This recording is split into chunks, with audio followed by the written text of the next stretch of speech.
الله أكبر الله أكبر.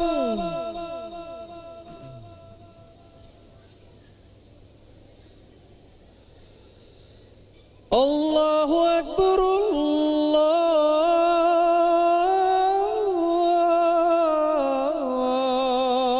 الله أكبر.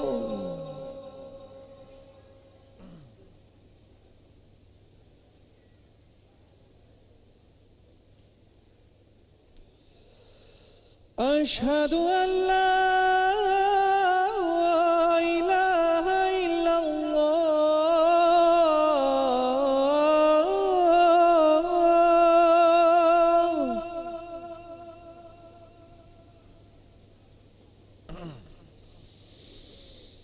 أشهد أن لا إله إلا الله.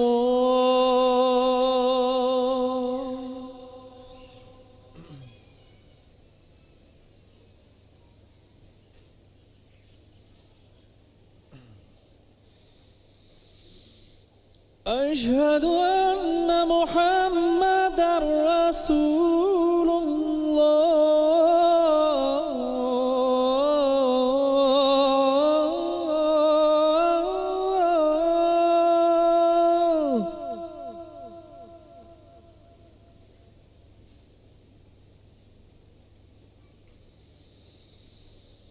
أشهد أن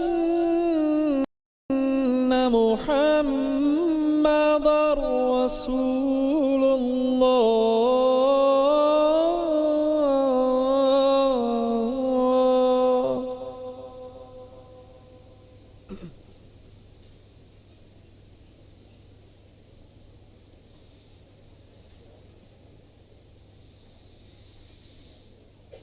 حي على الصلاة.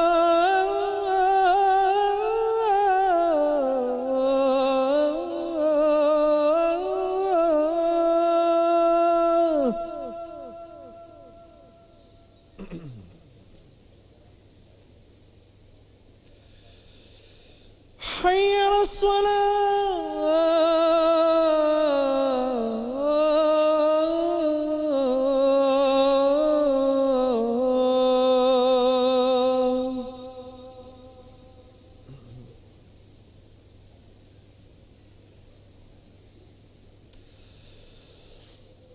حي على الفلاح.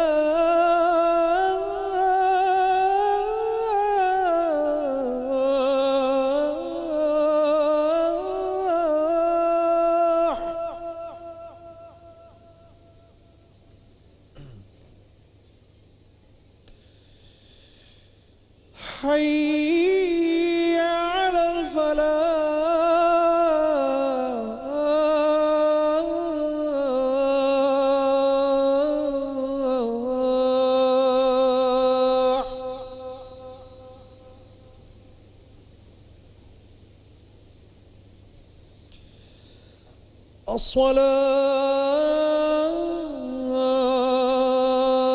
الصلاة خير من النوم.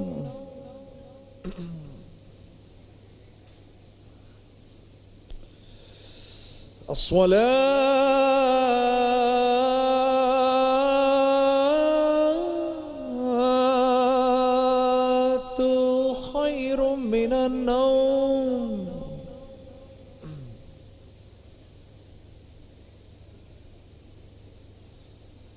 الله أكبر الله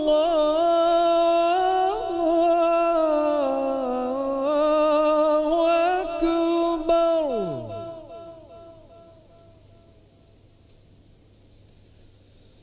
لا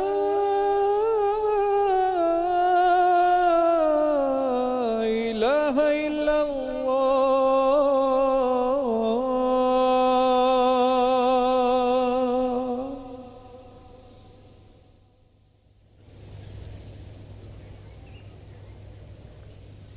اللهم رب هذه الدعوة التامة والصلاة القائمة آت محمد الوسيلة والفضيلة وابعثه مقاما محمودا الذي وعدته والدرجة الرفيعة إنك لا تخلف الميعاد وصلى الله تعالى على خير خلقه محمد وآلہ وأصحابہ اجمعین۔ میرے بھائیوں، میری بہنوں، میرے دوستوں، اذان کے بعد دعا قبول ہوتی ہے تو اذان کے بعد خاص طور پر دعا مانگنے کا اہتمام کریں کہ یہ مکمل دعوت ہے۔ دعوت کا بول اللہ کے ہاں سب سے اونچا بول ہے، اس کے بعد دعا قبول ہوتی ہے۔ نبی کریم صلی اللہ علیہ وسلم نے بھی اپنی امت کو یہی نصیحت فرمائی کہ ان کے لیے مقام محمود کی جب دعا کی جائے تو اذان کے بعد کی جائے۔ اللہ کو جو دعا سب سے زیادہ اپنے بندے سے پسند ہے وہ یہ ہے کہ بندہ عافیت کی دعا کرے۔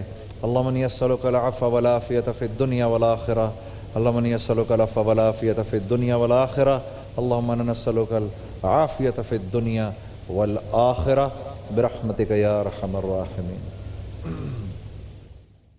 اذان یوں آ گیا بن کے رحمت یہ پھر چھا گیا، کیسے تجھ سے کروں سامنا، گر رہا ہوں ذرا تھامنا۔ تمام آڈینس کو السلام علیکم، خیریت سے ہیں آپ لوگ؟ 8واں روزہ ہو گیا آج، یعنی رمضان المبارک کا پہلا عشرہ تقریباً اپنے اختتام کی جانب گامزن ہے۔ اللہ تعالیٰ سب کی اس مہینے میں کی گئی عبادتوں کو قبول فرمائے انشاءاللہ، اور آپ سب لوگوں کا بہت بہت شکریہ کہ آپ لوگ اس ٹرانسمیشن میں اپنی رونق کے آپ لوگ آتے ہیں اور رونق ہماری ٹرانسمیشن کی بڑھتی ہے۔ ایک دفعہ اپنے لیے تالیاں بجا دیں زبردست۔ اور یہ ذرا ہم آغاز کرتے ہیں، کچھ قرشی جامع شیری کی جانب سے کچھ گفٹ ہیمپرز ہیں، تو سوال تو ہم ابھی کرتے ہیں لیکن اس سے پہلے ذرا کچھ قرشی کہہ رہی اٹھاؤ، کیوں نہیں اٹھا رہی تو؟ اچھا یہ آنٹی کو دے دیں۔ اچھا بھائی ذرا کچھ گفٹ ہیمپرز دیے گا۔ پہلے تو بتائیں جو ٹرم ہے این اے، یہ ایس بی جی جینس سے کچھ گفٹ ہیمپرز ہیں۔ السلام علیکم، کیسی ہیں آپ؟ ٹھیک ہیں۔ اچھا یہ کچھ ایک ٹرم ہے این اے، پاکستان میں جو ٹرم ہے این اے، سر یہ ذرا پیچھے بھی دیجیے گا پلیز۔ این اے اس سے کیا مراد ہے؟ سوری این اے، ہاں اچھا تو اس کا تو فوراً جواب دے دیا بھائی۔ تو پھر ایم این اے سے کیا مراد ہے؟ ممبر نیشنل اسمبلی۔ پھر ایم پی اے سے کیا مراد ہے؟ تو پاکستان کی جو پارلیمنٹ ہے، پارلیمنٹ، یہ اے بی جی جین سے کچھ گفٹ ہیمپر ہے بھائی آپ کے لیے۔ ہاں پاکستان کی جو پارلیمنٹ ہے، کیا آڈینس ناراض بیٹھی ہوئی کیا میں سے؟ تو ایسا کیوں لگ رہا ہے مجھے لگا کہ غلطی تو نہیں ہو گئی مجھ سے، آپ لوگ ناراض ہو گئے۔ یہ کچھ جزا فوڈ کے گفٹ ہیمپر ہیں، بہت بھاری ہے، ذرا اٹھا لیجیے گا۔ اچھا پاکستان کی جو نیشنل اسمبلی ہے اس کا قائد ایوان کون ہے؟ قائد ایوان یعنی کہ لیڈر آف دا ہاؤس کون ہے؟ نیشنل اسمبلی کے لیڈر آف دا ہاؤس کا نام بتائیں۔ کوئی بتا ہی نہیں رہا، کیا ہو گیا سب کو؟ نہیں ایاز صادق تو اسپیکر ہے بھائی، ہاں ایاز صادق نہیں ہے، پھر بھی گفٹ تو بنتا ہے نا، گفٹ تو بھائی جزا کا، ہاں پھر بھی گفٹ تو بنتا ہے۔ اچھا ہے اس میں ہنسنے کیا، صحیح بتا رہے ہیں بھائی، وہ کس نے بتایا ہے؟ اب میں سارا مال لٹا دوں یہاں پہ، کیا کروں؟ اچھا بھائی آپ یہ بتائیں ذرا مجھے کہ تربیلا ڈیم جو ہے، تربیلا ڈیم یہ کس دریا پر بنایا گیا ہے؟ آرام سے کیا کروں، سبھی جواب دے رہے ہیں تمہیں، حالانکہ غلط دے رہے ہیں ویسے۔ تربیلا ڈیم کس دریا پر بنایا گیا ہے؟ میری بیٹی نعت سنائے گی آپ کو۔ یہ نعت سنائیں گی؟ پلیز یہ تو بڑی اچھی بات ہے لیکن جواب تو دے دیں۔ جواب نہیں پتا بھائی نعت سن لیں پہلے ایک دفعہ، ایک شعر سن لیں، ایک شعر نعت سن سن لیں۔ لیں، نعت جلدی سے بچی کا ابھی وہ نہیں ہے، موڈ نہیں ہے، نہیں سنا۔ تب تک بتا جی۔ تربیلا ڈیم جہلم میں دریا، تربیلا ڈیم جی وہ منگلا ڈیم، اچھا منگلا ڈیم، ہاں تربیلا ڈیم کس دریا پہ ہے؟ مجھے ایک شعر سنا۔ ارے پہلے تربیلا ڈیم تو بتائیں بھائی، گفٹ ہیمپر لے کے آ جاؤ ذرا جلدی سے، اس کو بلاؤ جلدی، آؤ کدھر بزی ہے؟ ہاں گفٹ ہیمپر لاؤ جلدی، ہیمانی ہربل کے گفٹ ہیمپر لائیں۔ ہیمانی ہربل والوں کے پروڈکٹس آپ ضرور ٹرائی کریں، پاکستان میں اپنی پروڈکٹس کا آغاز کر رہے ہیں۔ ہیمانی ہربل والوں کے لیے تالیاں بجا دیں ایک دفعہ، بہت ساری۔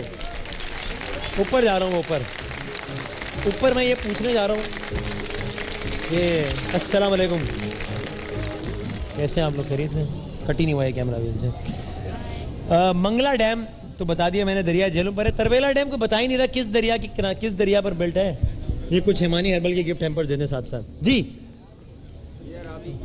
دریائے راوی نہیں، تربیلا ڈیم جو ہے وہ ہے دریائے سندھ میں واقع. سر یہ ذرا پلیز پیچھے دیجیے ذرا تاکہ پیچھے والے بھی محروم نہ رہ جائیں. خیر ویسے تو ہم نے کیا کسی کو بھی دینا ہے لیکن ایسے ہی محبتیں بانٹنے کا ذریعہ ہے. اچھا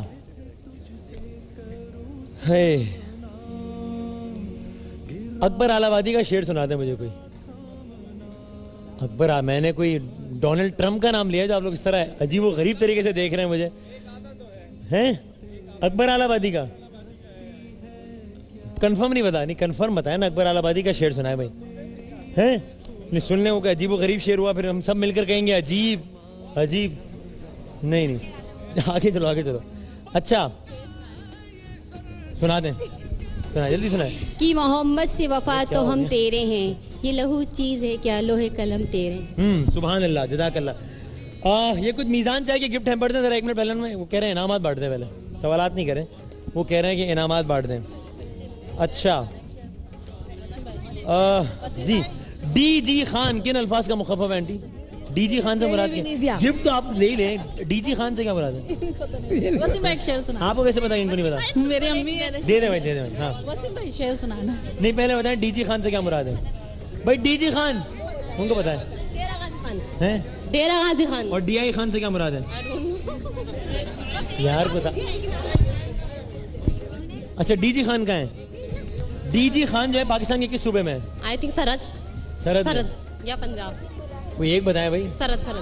بیٹھے بیٹھے نقشہ تبدیل کر رہی ہیں پاکستان کا. سرحد. تو پھر ڈی آئی خان کا ہے.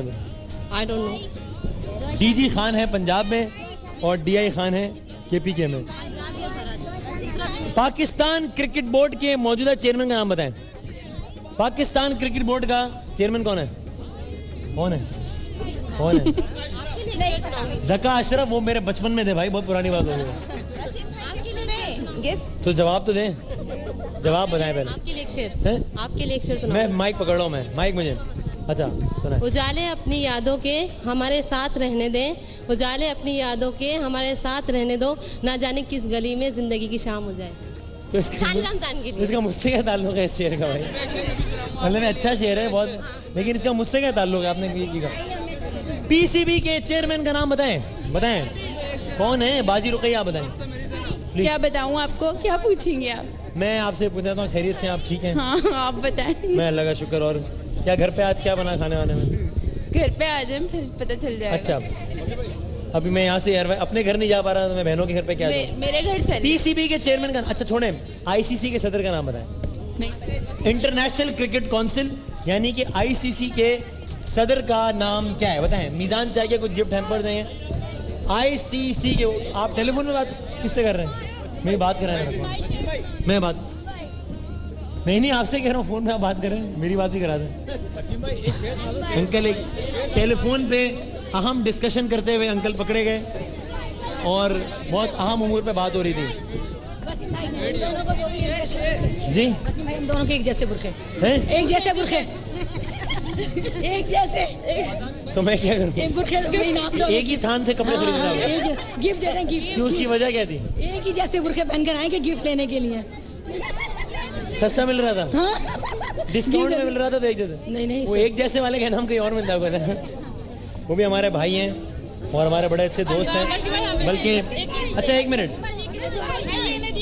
بھائی, آخری سوال کر رہا ہوں. آئی ایس پی آر, یہ تو سب نے سنا ہے نام, آئی ایس پی آر, یہ کن الفاظ کا مخفف ہے؟ ذرا یہ بتا دیں مجھے. تشریف میں آپ صرف تشریف رکھیں, میں دے رہا ہوں. یہ چھوڑ دو مجھے, دو. ہاں سر یہ آپ کے لیے. آئی ایس پی آر کن الفاظ کا مخفف ہے؟ پہلے بتائیں. چھوڑ دو. آئی ایس پی آر کن الفاظ کا مخفف ہے؟ آئی ایس پی آر یہ بتائیں. نہیں بتا رہا کوئی بھی. اچھا بھائی, یہ ہے inter services public relation. Junaid Jamshed صاحب آ جاؤ, آپ بھی آ جاؤ. پھر موضوع کیا ہے آج؟ میں ذرا بس آ رہا ہوں آپ کے طرف. آج کا موضوع بہت خطرناک ہے بھائی.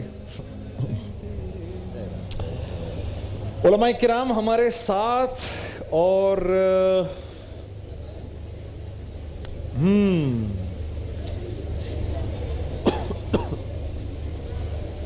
پہلے تو میں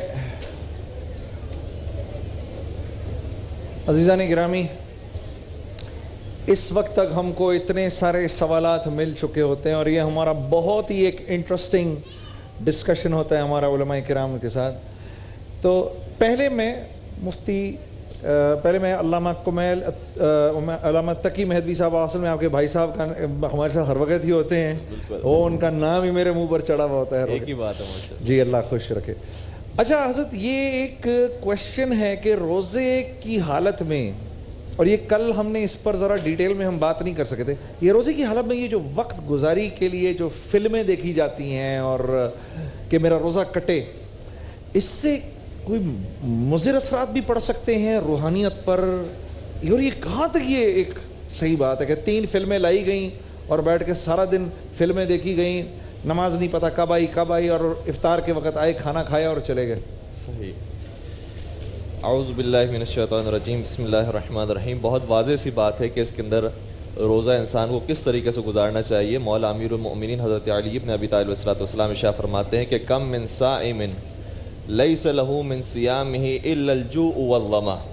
کتنے ہی روزے دار ایسے ہیں کہ جن کو بھوک اور پیاس کے علاوہ روزے سے کچھ حاصل نہیں ہوتا. تو روزے سے ہمیں کچھ حاصل کرنا ہے, ماہ مبارک رمضان سے کچھ حاصل کرنا ہے. اور وہ حاصل کیا کرنا ہے؟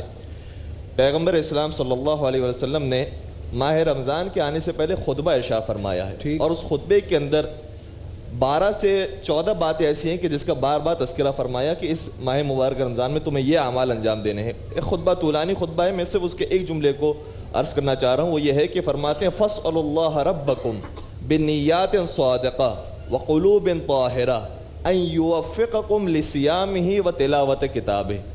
جب ماہ مبارک رمضان کی اتنی مبارک ساعتیں آ رہی ہیں کہ جو روزہ کا مہینہ آ رہا ہے یہ خالی ہاتھوں کے ساتھ نہیں آ رہا ہے, رحمتوں کے ساتھ, برکتوں کے ساتھ, مغفرتوں کے ساتھ تمہارے در پر آ رہا ہے. اور جب کوئی مہمان بھرے ہاتھوں کے ساتھ آتا ہے تو میزبان کا بھی دل چاہتا ہے کہ اس کو ویلکم اچھے طریقے سے کرے. تو ماہ مبارک رمضان جب اس طریقے سے آ رہا ہے کہ جس میں حتیٰ سانس لینا عبادت ہے, سونا عبادت ہے, ہر چیز عبادت ہے, تو پھر تم پروردگار سے یہ دعا مانگتے رہنا. یہ لقلقہ زبانی والی دعا نہ ہو, بِالنِّيَّاتٍ صَادِقَةٍ, سچی نیتوں کے ساتھ دعا ہو, وَقُلُوبٍ طَاهِرَةٍ, پاکیزہ دل کے ساتھ دعا ہو. کیا دعا ہو؟ أَن يُوَفِّقَكُمْ لِصِيَامِهِ وَتِلَاوَةِ كِتَابِهِ, کہ پروردگار تمہیں توفیق دے اس مہینے میں حقیقی روزہ رکھنے کی اور قرآن مجید کی تلاوت کرنے کی. تو یہ مہینہ وہ ہے کہ جس میں روزہ رکھنے کے بعد انسان برائیوں سے دور ہو. اور جب 12-14 باتوں کا تذکرہ فرما دیا تو ایک مرتبہ علی مرتضیٰ مولائے مشکل کشا کھڑے ہوتے ہیں اور سوال کرتے ہیں کہ یا رسول اللہ ما افضل الاعمال فی هذا الشہر, اے اللہ کے رسول یہ بیان فرمائیے کہ اس مہینے کا افضل ترین عمل کون سا ہے. تو ہمارے ذہن میں جو اعمال ہیں وہ کچھ اور ہیں, لیکن اللہ کے رسول نے کوئی کسی اور عمل کی طرف اشارہ فرمایا. فرماتے ہیں یا ابا الحسن افضل الاعمال فی هذا الشہر الورع عن محارم اللہ, اس مہینے کا افضل ترین عمل یہ ہے کہ انسان برائیوں سے بچ جائے, برائیوں سے بچے. تو برائیوں سے یہ بچنا یہ پہلا قدم ہے اچھائیوں کی جانب, برائیوں سے بچے. اور بلکہ میں مولانا آپ کے توسط سے میں یہ درخواست کرنا چاہتا ہوں اپنے بھائیوں اور بہنوں سے جو گھر میں بیٹھے ہیں کہ وقت گزارتے گزارتے اس مہینے میں نمازیں نہ کھا جایا کرو. اف, کوئی ایک نماز بھی نہیں پڑھتے, 30 کے 30 روزے, 30 کے 30 دن بھوکے رہتے ہیں کہ میں روزہ رکھ رہا ہوں, ایک بھی نماز نہیں پڑھتے اور وقت گزر جاتا ہے, یا سوتے ہوئے یا اس طرح کرتے. میرے عزیز دوست ایسا نہ کرو, بلکہ اس مہینے میں اپنے آپ کو نماز کی کم از کم عادت ڈال لو. مفتی سہیل رضا امجدی صاحب, حضرت منگنی کی کیا شرعی حیثیت ہے, یا اس کو اب معاشرے میں ایک عام یہ ایک تقریب ہے, اگر یہ کی بھی جا رہی ہے تو اس میں کن آداب کو ملحوظ رکھنا ضروری ہے تاکہ خاندان, یہاں تو خاندان ہیں بیچ میں, ان خاندانوں میں کچھ ایسا نہ ہو جس سے اللہ اور اس کا رسول ناراض ہو جائیں. بسم اللہ الرحمن الرحیم. اللہم صلی علی سیدنا و مولانا محمد وعلی آلہ و اصحابہ وبارک وسلم. دیکھیں, منگنی اس چیز کا نام ہے کہ جب لڑکے والے اور لڑکی والے آپس میں انڈرسٹینڈنگ ہو گئی, ٹھیک, اور رشتہ پکا ہو گیا, گھر کے بڑے بیٹھ گئے, منہ میٹھا کر لیا, یہ منگنی ہو گئی. ٹھیک ہے نا, رشتہ پکا ہونے کو ہمارے ہاں انگیجمنٹ کہا جاتا ہے. ٹھیک, اور اس کے بعد جو نکاح ہے وہ نکاح ہے. منگنی کی شریعت اسلامیہ میں کوئی شرعی حیثیت نہیں ہے. ٹھیک ہے نا, جی شرعی حیثیت کچھ بھی نہیں ہے، لیکن بہرحال اگر ایک معاملے میں گھر کے بڑے بیٹھ کر اس معاملے کو پکا کرتے ہیں، اللہ کے نام سے دعا ہوتی ہے، منہ میٹھا ہو جاتا ہے، تو اس میں کوئی شرعی قباحت بھی نہیں ہے، لیکن اس میں اگر غیر شرعی لوازمات ہوں تو وہ نہیں ہونے چاہیے۔ اور خاص طور پر ہمارے معاشرے میں اب آپ کہیں گے کہ یار یہ مفتی صاحب کیسی باتیں کر رہے ہیں، مفتی صاحب فرمائیے، جی اس مہینے میں نہیں فرمائیں گے تو کب؟ ہم کڑوی گولی کھانے کے عادے نہیں ہیں، نہیں کھلائیے۔ وہ مولوی اچھا لگتا ہے کہ جو اچھی باتیں کہے، کڑوی باتیں نہ کہے، پتہ نہیں مفتی صاحب کیا کہتے ہیں۔ جو ایک بات ہے کہ منگنی کے بعد لڑکے لڑکی کی آپس میں ملاقاتیں، گھومنے جانا پھرنے جانا، یہ سختی سے منع ہے۔ یاد رکھیں کہ جس سے نکاح کرنا ہے اسے ایک مرتبہ آپ دیکھ سکتے ہیں، لیکن اس کے ساتھ اکیلے میں بیٹھنا، حضور نبی کریم علیہ السلام نے فرمایا کہ جب کوئی مرد اور کوئی خاتون اکیلے بیٹھتے ہیں تو تیسرا شیطان ہوتا ہے، اور اس کے ہم دیکھتے ہیں کہ ہمارا معاشرہ انتہائی عبرتناک انجام بھگت رہا ہے۔ اکثر رشتے منگنی کے بعد کیا ہوتا ہے کہ آپس سے ملاقاتیں ہوتی ہیں اور پھر وقت سے پہلے ہی باتیں ہو جاتی ہیں، اکثر رشتے خدا نہ خاصہ ٹوٹ جاتے ہیں۔ شرعی حیثیت کچھ بھی نہیں ہے۔ اگر منگنی لمبی ہو جائے پھر تو اس میں لامحالہ ٹوٹنا ہے۔ اسی لیے بڑے بوڑھے کہتے ہیں کہ منگنی کے بعد کچھ فوراً ہی عرصے کے بعد نکاح ہو جائے تو یہ بہتر ہے۔ غیر شرعی احکامات جو ہیں، رسومات ہیں، اس کی ہم نفی کرتے ہیں۔ اللہ آپ کو بہت جزائے خیر دے، بہت بہت بہت جزائے خیر دے۔ اچھا حضرت، یہ اگر یہ جو بچے کو بہلانے کے لیے یہ ایک محترمہ نے لکھا ہے کہ میری ساس، انہوں نے اپنی ساس کا نام لے دیا ہے کہ میری ساس اکثر میرے بچوں کو بہلاتے ہوئے جھوٹ بول دیتی ہیں جس سے مجھے تکلیف ہوتی ہے۔ اب ظاہر سی بات ہے یہ بات ان میں رنجش کا ذریعہ بن رہی ہے دونوں میں۔ کیا یہ جو ماں ہے یہ تھوڑی سی ذرا زیادہ جذباتی تو نہیں ہو رہی، یا بچے سے مذاق میں اس طرح کی بیٹا ہم ڈاکٹر کے پاس جا رہے ہیں یا ہم ادھر جا رہے ہیں، تاکہ بچہ کہے کہ اب میں گھر سے باہر نہیں جاؤں گا، وہ کہہ رہی ہے کہ کیا یہ جھوٹ بولنا جائز ہے؟ وہ لفظ جھوٹ کا استعمال کر رہی ہیں، آپ ذرا تھوڑی اس کی وضاحت فرما دیں۔ بسم اللہ الرحمن الرحیم۔ معاشرے میں اور خانگی زندگی میں ایسے بہت سے معاملات ہوتے ہیں کہ بچوں کو وہاں ان میں شامل نہیں کیا جا سکتا، اس وجہ سے بعض اوقات انہیں بہلانے کے لیے ایسا کہہ تو دیا جاتا ہے، لیکن اس کا ایک نیگیٹو پہلو یہ ہے کہ جب وہ بات حقیقت میں نہیں ہوتی تو بچے کو بھی اسی طرح اس کی زندگی میں جھوٹ کی عادت جو ہے وہ پڑنا شروع ہو جاتی ہے۔ اس لیے اس کا ایسا کوئی تھوڑی سی تکلیف کر کے کوئی ایسا بہتر حل اور بہتر طریقہ اگر تلاش کر لیا جائے کہ جھوٹ کی نوبت نہ آئے تو بہتر ہے، کیونکہ جھوٹ کتنی بری بات ہے۔ حضور رسالت مآب صلی اللہ علیہ وآلہ وسلم کی خدمت میں ایک صاحب حاضر ہوئے اور عرض کیا آقا مجھے کوئی ایک کام بتا دیجئے جس کو میں کروں، وہ ایک کام بس وہ ہو میرے لیے وہی کافی ہے۔ آقا دو جہاں صلی اللہ علیہ وآلہ وسلم نے فرمایا جھوٹ نہ بولنا، جھوٹ نہ بولنا، یعنی یہ مذاق میں بھی جھوٹ صحیح نہیں ہے اگر اس کو اوائڈ کیا جائے، جہاں تک بچا جا سکے۔ دیکھیں میں خود ایک عملی انسان ہوں، حقیقت پسند آدمی ہوں، اسی معاشرے کا حصہ ہوں، جہاں تک بچا جا سکے کوشش کرنی چاہیے۔ فقہ نے باقاعدہ جو ہے لکھا ہے اس پر کہ ماں یا باپ اگر اپنے بچے کو بہلانے کے لیے جھوٹ بول رہے ہیں تو یہ بھی جھوٹ ہے اور گناہگار ہوں گے۔ اچھا گناہگار، بلکہ ایک مشہور محدث کافی طویل سفر کر کے ان کو معلوم ہوا کہ ایک حدیث پاک ایک شخص نے حضور نبی کریم علیہ السلام سے سنی ہے، وہاں پر پہنچے تو وہ شخص گھوڑے کے سامنے کچھ تھا نہیں، لیکن گھوڑے پر ایسے ظاہر کر رہا ہے کہ چارہ اس کے ہاتھ میں، گھوڑے کو بلا رہا ہے، وہاں سے واپس پلٹ گئے کہ جو گھوڑے سے جھوٹ بول رہا ہے وہ حضور نبی کریم علیہ السلام کی کیا حدیث بیان کرے گا۔ سچ مفتی مولانا عمران صاحب، یہ ایک آخری سوال، وسیم آپ کے پاس بھی کچھ سوالات ہیں؟ میں یہ سوال کرتا ہوں سوشل میڈیا سے، پھر آپ ایک سوال لے لو۔ یہ ایک سوال بڑا عجیب ہے اور یہ بھی ایک بہن نے بھیجا ہے کہ میری 2 بیٹیاں ہیں اور لوگ رشتے دیکھنے آتے ہیں اور دیکھتے ہیں اور دیکھ کے ریجیکٹ کر کے چلے جاتے ہیں۔ 1 بار ہوا، 2 بار ہوا، 3 بار ہوا کہ اس کا میری بیٹیوں پر بہت برا اثر پڑ رہا ہے، میرا دین اس بارے میں کیا کہتا ہے؟ ان بچیوں کی عزت نفس کی حفاظت کیسے ہو سکتی ہے؟ بسم اللہ الرحمن الرحیم. جنید بھائی، شریعت نے سب سے پہلا جو اسلام کا تعارف ہمیں کروایا ہے، کاش ہم صرف اس کو پڑھ لینا تو ہم معاشرے میں ہر ایک کو فائدہ پہنچانے والے بن جائیں. ٹھیک. اور میں کیونکہ الحمدللہ پورے پاکستان کی جیلوں میں جانا ہوتا ہے تو قیدیوں سے میں درخواست کرتا ہوں کہ اتنا تو کم از کم بتا دیں کہ مسلمان کی تعریف کیا ہے. واہ. تو دکھ اور افسوس کی بات بتانے لگا ہوں کہ مجھے آج تک کبھی کسی کی طرف سے جواب نہیں آیا. مسلمان کی تعریف نہیں آ رہی. آپ کہیں گے یہ بات کہاں جوڑی؟ میں عرض کرتا ہوں. آقا کریم علیہ الصلوۃ والسلام نے حجۃ الوداع کے موقع پہ فرمایا سأخبرکم من المسلم، کیا میں تمہیں بتاؤں مسلمان کون ہے؟ تو آگے سے پھر خود جواب دیا المسلم من سلم الناس من لسانہ ویدہ. کامل مسلمان وہ ہے کہ جس سے کسی بھی انسان کو تکلیف نہ پہنچے. ٹھیک. تو یہ جو لوگ آتے ہیں اور آ کے ریجیکٹ کر کے چلے جاتے ہیں، یہ آنا اور چلے جانا، ایک تو ان کے متعلق یہ گزارش ہے کہ ایسے نہیں کرنا چاہیے، پہلے ساری تحقیقات کر لیں پھر اسی وقت آئیں.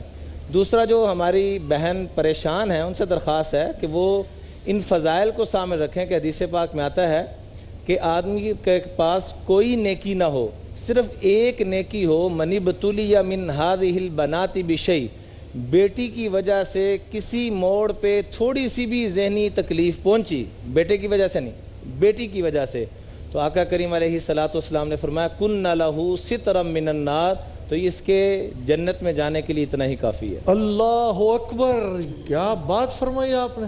یعنی بیٹی کی وجہ سے اگر کسی کو تکلیف ہوئی ایک دفعہ بھی، کبھی شیء تھوڑی سی، اچھا، تو اس کے جہنم سے بچنے کے لیے کافی اور جنت میں جانے کے لیے کافی. یہ تو بہت بڑی ایک دل کی تسلی کے لیے یہ ایک بہت، میرے نبی کیا بات تھی میرے نبی کی. اور اس کے ساتھ بیٹیوں کے متعلق فرمایا من عال جاریتین او ابنتین، جس نے دو بیٹیوں کی پرورش کی، جیسے ہماری بہن کے پاس دو ہی بیٹی ہیں، ٹھیک، اور ان کی شادی کر دی، اس تک جو بھی پروسیس ہوتے رہے، جاء یوم القیامہ، یہ جو برداشت کرتے رہے، تربیت کرتے رہے، کل قیامت میں جب یہ آئیں گے آنا وہو ہکذا وضم اصابعہ، یوں یہ میرے ساتھ شخص کھڑا ہوگا. ٹھیک. جنید بھائی میں یہ عرض کروں گا، یہ چونکہ آج کل بہت بڑا معاشرتی مسئلہ ہے خصوصاً بیٹیوں کی شادی کے حوالے سے، تو میری ایسی تمام بہنیں والدین بیٹیوں کے اللہ رب العزت کے اسم اعظم یا لطیف اس کا 129 مرتبہ روزانہ اول آخر درود پاک پڑھ کر 11 مرتبہ اگر اس کا ورد کریں، بعض کون سا؟ یا لطیفو، یا لطیفو 130 دفعہ، 29 دفعہ 129 دفعہ جی، اول آخر درود پاک 11 مرتبہ پڑھ کے، تو فجر کے بعد اسپیشلی فجر کی نماز کے بعد، تو یہ ان کے رشتوں کے سبب بن جائیں گے. اللہ آپ کو بہت جزائے خیر دے.